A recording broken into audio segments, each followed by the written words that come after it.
4 most important questions of cell biology. Question 1.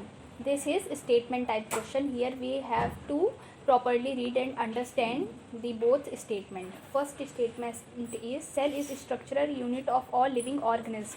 Second statement is all living organisms composed of the cell.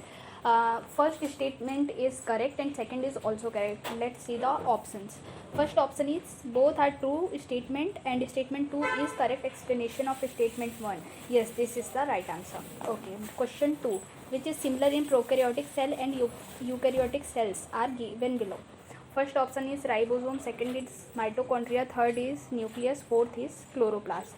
Let's see from the chloroplast. Chloroplast, it is found in eukaryotic cell and mainly in plant cell. Nucleus, it is also found in eukaryotic cell. Mitochondria also found in eukaryotic cells. So the right answer is ribosome.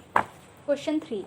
Which of the following structure does not differ in E. coli? E. coli is a bacteria, and in Chlamydomonas, we all know that Chlamydomonas is a green algae. So come from fourth option. Fourth option is chloroplast.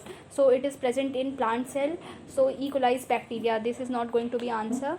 Third option is mesosome. It is mesosomes are present in bacteria. So it is present in E. coli but not in Chlamydomonas. So it is also not an answer. The main confusion is from first and second. Ribosome is also present in E. coli and Chlamydomonas, and plasma membrane is also present in E. coli and Chlamydomonas. So priority always given to plasma membrane. So the correct answer is plasma membrane. Question 4. Here statement type questions. A. All cells arise from pre-existing cell. Option B, the cytoplasm is the main arena of cellular activities. So first come in option A, all cell arise from pre-existing cell. It is true statement. This statement was proposed by Rudolf Virchow. We all know that omnicellular, unicellular. So it is a correct option. Second, the cytoplasm is the main arena of cellular activities. Yes, this is also correct. Third option is cell is the fundamental structural and functional unit of all unicellular organisms only. This only make it wrong.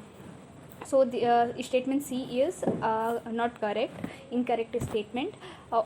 Statement D is unicellular organisms are capable of independent existence. Yes, this is the definition of the cell and this is also correct. So we see that A, B and D are correct and C are incorrect. So according to this option second is right answer. Statement A, B and D are correct.